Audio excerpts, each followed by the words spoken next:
विश्व पटल पर जैन धर्म की प्रभावना करने वाली ममता की साक्षात प्रतिरूप परम पूज्य गुरु माँ आर्य का रत्न 105 श्री सृष्टि भूषण माता जी के आशीर्वाद से सिद्ध क्षेत्र, अतिशय क्षेत्र एवं महानगरों में सेवा के पुनीत कार्य भी किए जा रहे हैं। अनेकानेक आध्यात्मिक पुण्य के कार्य, साधुओं के आहार, विहार, औषधि एवं उपकरण आदि की व्यवस्थाएं सुचारू रूप से कई वर्षों से की जा रही है। माता जी और छोटी माता जी का बहुत बहुत धन्यवाद देना चाहती हूँ, क्योंकि अगर आज डैडी ठीक होके वापस सही हुए हैं इस उम्र पे, इतनी बड़ी प्रॉब्लम आने के बाद, उस एक किसी मिरेकल से कम नहीं है, किसी जादू से कम नहीं है, और वो सिर्फ माता जी लोगों के आशीर्वाद का ही फल है। माता जी पहुंची हरियाणा का प्रदेश, मंदिरों में ये स्थिति कि एक दो बूढ़े व्यक्ति चले जा कर के और यदि उनने अभिषेक कर दिया तो बस इतना हो गया। बाकी के लोगों को कोई धर्म कर्म से मतलब, वहाँ माता जी गईं और बंधुओं में खुद वहाँ पर गया माता जी के वहाँ हरियाणा प्रदेश में। ऐसी प्रभावना हुई कि 50 व्यक्ति वहाँ पर पूजा करने लगे।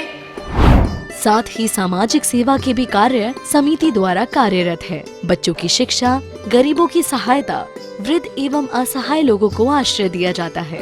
गौ संरक्षण एवं संवर्धन के लिए गौशाला का निर्माण एवं चारा जैसी सराहनीय कार्य किए जा रहे हैं। देर न करें, आज ही जुड़ें ऐसे महापुण्य के कार्यों से।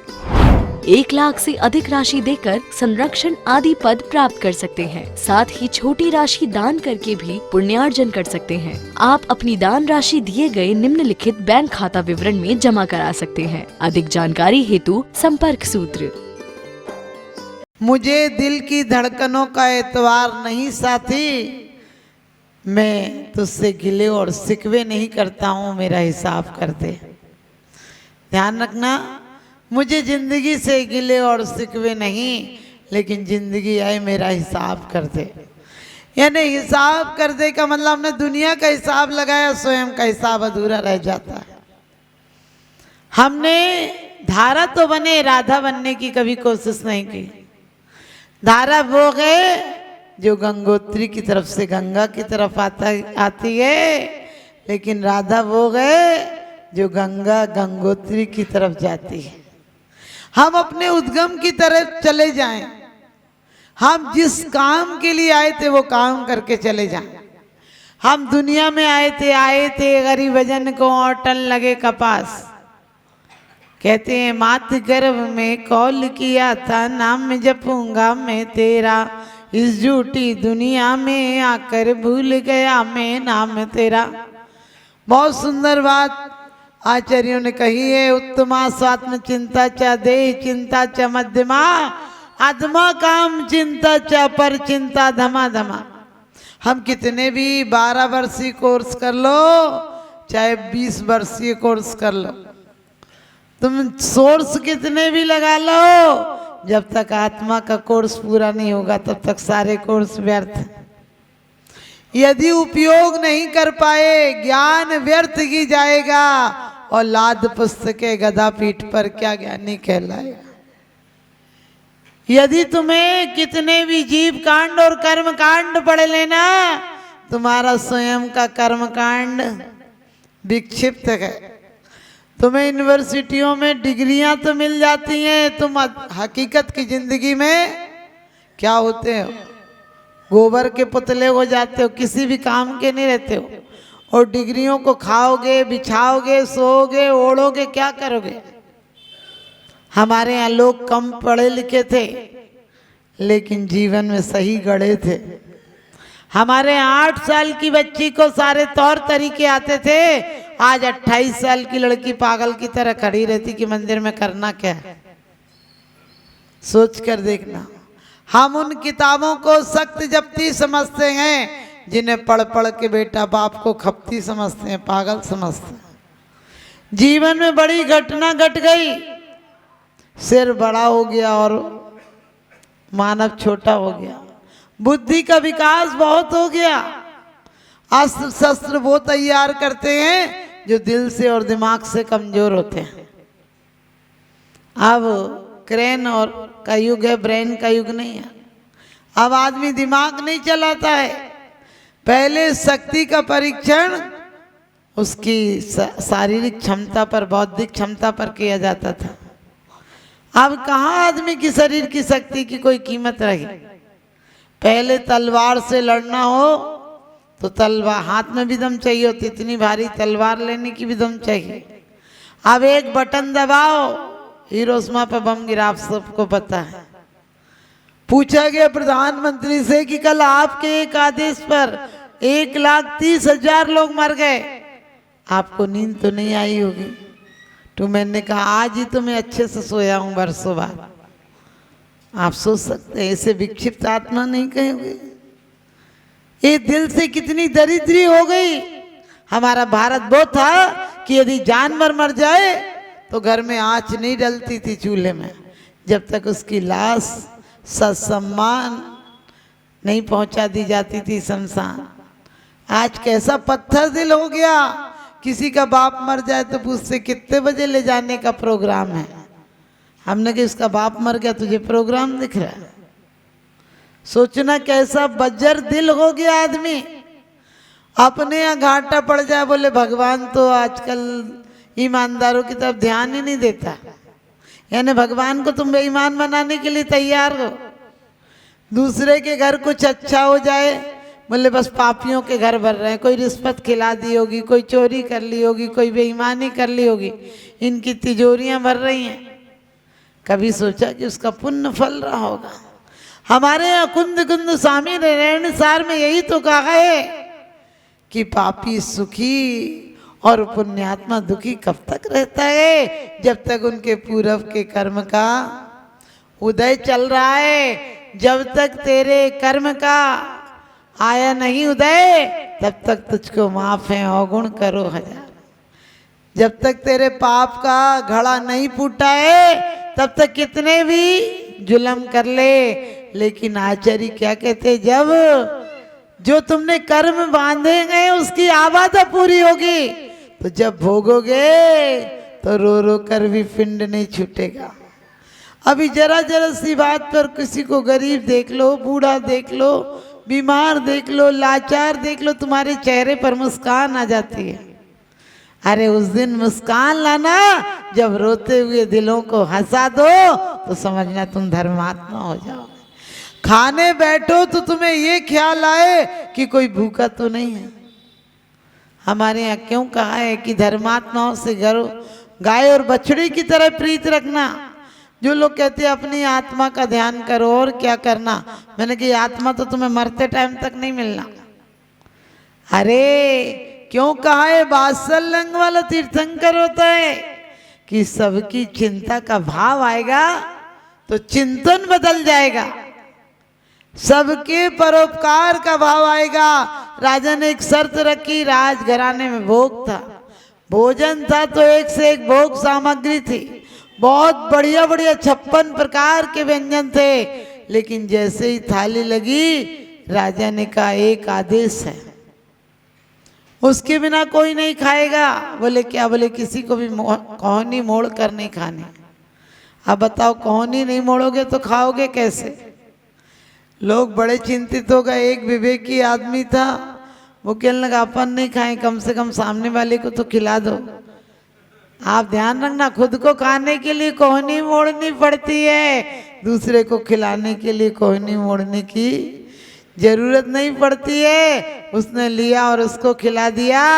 सामने वाले ने कहा ये मुझे खिला रहा है तो मैं इतना पत्थर दिल थोड़ी उसे खिला दूं। और पता चला पूरी पंचायत राजघराने का भोग जीम कर चली गई।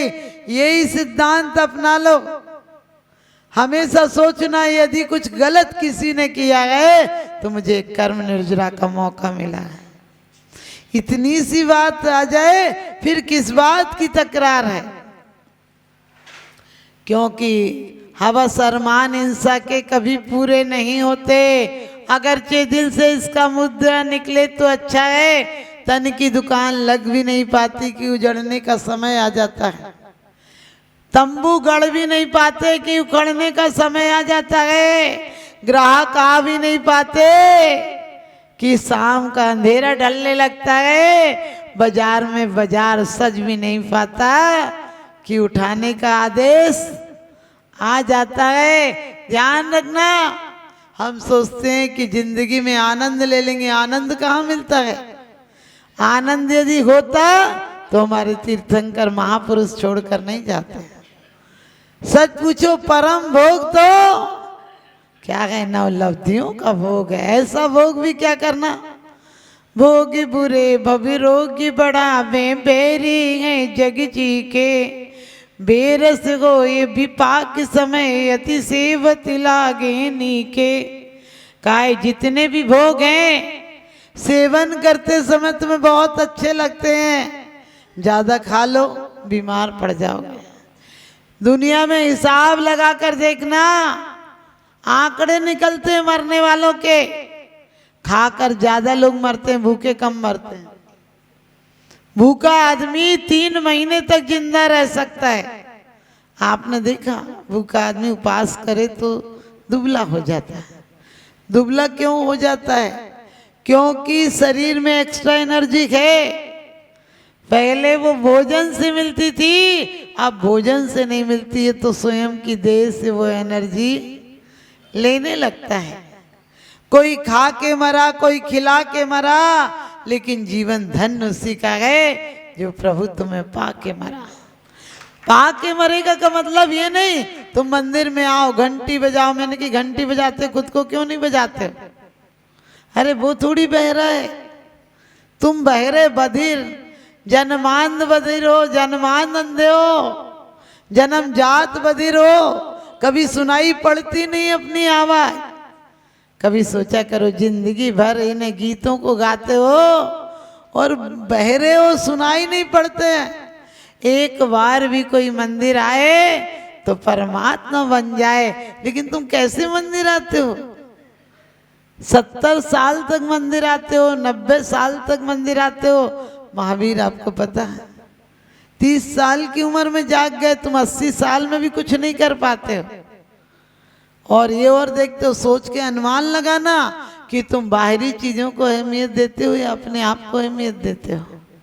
मैं ये नहीं कहती हूँ कि तुम धंधे पानी मत करना, मैं तो ये तक कहती हूँ कि जरूरी नहीं तुम छोड़ के हमारी तरफ आ जाना।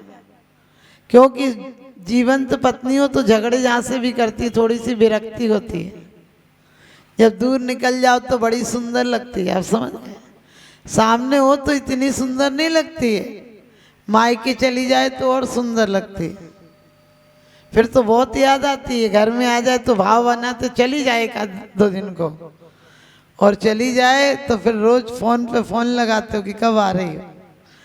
ध्यान रखना, ये बाहरी पत्नियां सुखी नहीं बना पाएंगी, क्योंकि हमारे यहाँ का जन्म जरा मृत्यु तीनों रोग हैं। तुम जन्म को तो महोत्सव बना लेते हो, जन्म पर बड़ा जलसा करते हो, और मर जाए तो मातम क्यों मनाते हो? ध्यान रखना, जन्म के दोनों छोरों पर मौत है। जन्म के पहले भी मौत से गुजर कर आए हो और जन्म के बाद भी मौत आनी निश्चित है। लेकिन एक मौत ऐसी भी होती है जो जन्म को भी समाप्त कर देती है और मौत को भी समाप्त कर देती है। आओ तो ऐसे आओ कि आना बाकी ना रहे, और जाओ तो ऐसे जाओ कि जाना बाकी ना रहे। हमारे जन्म भी ऐसा हो, ऐसा जन्म भी क्या होना कि आए थे तो रोते हुए पैदा हुए थे, जाएंगे तो भी रोते हुए पैदा होंगे। आए थे तो रोते हुए और रुलाते हुए पैदा हुए थे, और जाओगे तब भी रोते हुए और रुलाते हुए पैदा होगे। लेकिन अंतर इतना है, क्योंकि कहते हैं बार बार पूछे हुए सवाल का जवाब मिल गया, क्या बनना है? फिर से बच्चा बनना है। ध्यान रखना, बच्चा नहीं बनना है। हमारे यहाँ बार बार आचार्यों ने कहा है कि मुनि बालक वत निर्विकारी खड़े रहते हैं। आप ध्यान रखना, बालक वत कहा है, बालक नहीं कहा है। बालक वत का मतलब है बालक में अभी विकार नहीं आए, लेकिन बड़ा होगा तो विकारें बेशरम की जड़ की तरह अपने आप आ जाते हैं। कौन सिखाता है काम भोग बंद की कथा? लेकिन स्वतः प्रकट हो जाती है। एक बाप ने अपने बच्चे से कहा बेटा शादी नहीं करना बहुत बेकार बात है, मैं तो पछता रहा हूँ, तू ऐसी गलती मत करना। वो बोला मैं भी अपने बच्चों को यही शिक्षा दूंगा। आप समझ गए? आप लोगों की भी वही हालत है, कितना भी सुन जाओ, कितना भी लाख तुम धक्के खा लो। मैं ये नहीं कहती हूँ कि तुम्हारा बच्चा नहीं माने तो तुम जबरन उसे हमारे ग्रुप में कर देना, लेकिन कम से कम तुम तो सुधर जाओ। अरे सुधारक जगत की मत कर चिंता यार, तेरा ही मन जगत है, पहले इसे सुधार, इसे पहले सुधारो। क्योंकि आंख खुली तो नजर डबडबा गई, आंख मुंदी तो कफन को भी शर्म आ गई। न जन्म कुछ है न मृत्यु कुछ है, किसी की आंख खुली और किसी को नींद आ गई। विश्व पटल पर जैन धर्म की प्रभावना करने वाली ममता की साक्षात प्रतिरूप परम पूज्य गुरु माँ आर्य का रत्न 105 श्री सृष्टि भूषण माता जी के आशीर्वाद से सिद्ध क्षेत्र, अतिशय क्षेत्र एवं महानगरों में सेवा के पुनीत कार्य भी किए जा रहे हैं। अनेकानेक आध्यात्मिक पुण्य के कार्य, साधुओं के आहार, विहार, औषधि एवं उपकरण आदि की व्यवस्थाएं सुचारू रूप से कई वर्षों से की जा रही है। माता जी और छोटी माता जी का बहुत बहुत धन्यवाद देना चाहती हूँ, क्योंकि अगर आज डैडी ठीक होके वापस सही हुए हैं इस उम्र पे, इतनी बड़ी प्रॉब्लम आने के बाद, उस एक किसी मिरेकल से कम नहीं है, किसी जादू से कम नहीं है, और वो सिर्फ माता जी लोगों के आशीर्वाद का ही फल है। माता जी पहुंची हरियाणा का प्रदेश, मंदिरों में ये स्थिति कि एक दो बूढ़े व्यक्ति चले जाकर के और यदि उनने अभिषेक कर दिया तो बस इतना हो गया। बाकी के लोगों को कोई धर्म कर्म से मतलब, वहाँ माता जी गई और बंधुओं में खुद वहाँ पर गया माता जी के वहाँ हरियाणा प्रदेश में। ऐसी प्रभावना हुई कि 50 व्यक्ति वहाँ पर पूजा करने लगे। साथ ही सामाजिक सेवा के भी कार्य समिति द्वारा कार्यरत है। बच्चों की शिक्षा, गरीबों की सहायता, वृद्ध एवं असहाय लोगों को आश्रय दिया जाता है। गौ संरक्षण एवं संवर्धन के लिए गौशाला का निर्माण एवं चारा जैसी सराहनीय कार्य किए जा रहे हैं। देर न करें, आज ही जुड़ें ऐसे महापुण्य के कार्यों से। 1 लाख से अधिक राशि देकर संरक्षण आदि पद प्राप्त कर सकते हैं। साथ ही छोटी राशि दान करके भी पुण्यार्जन कर सकते हैं। आप अपनी दान राशि दिए गए निम्नलिखित बैंक खाता विवरण में जमा करा सकते हैं। अधिक जानकारी हेतु संपर्क सूत्र